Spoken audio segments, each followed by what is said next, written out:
Bir həftədə bir nəfər mənə müraciət edib, deyir ki, doktor, uşaq tələbədir, davranışı pozulub, bizə qarşı aqressivdir, narahatdır, yuxusu pozulub, biraz da arıqlayıb. Bu narkotik qəbulundan ola bilməz. Dedim, siz nə üçün narkotik qəbulundan şübhələnirsiniz? Bəlkə onda hansısa psixoloji problem var, stres keçirib, gənc yaşda insanda olur da belə, cavan yaşda xəstəliklər olur. Hər şey üçün narkotik maddə qəbul edib deyə, ya digər maddə qəbul edib deyə yanaşmaq lazım deyil. Əgər elə bir şübhə varsa, test qoyun, yoxlayın. Təmiz çıxsa, onda nə etmək lazımdır? Onun hansı bir stres keçirib deyə düşünmək lazımdır. Hansı nevroloji xəstəliyi var deyə düşünmək lazımdır ki, bu gənclərdə, yeniyetmələrdə xüsusilə o yaş dövrü ki 14, 15, 16, 18 bilirsiniz, o keçid dövründə bunun əmələ gəlmə ehtimalları var.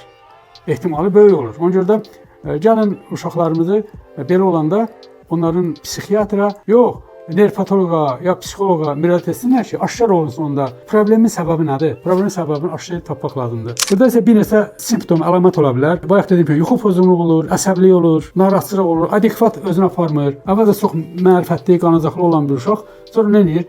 Valideynlərinə qarşı hətta ədəbsizlik eləyir, kobudluq edir, dərsdən yayma hallar olur.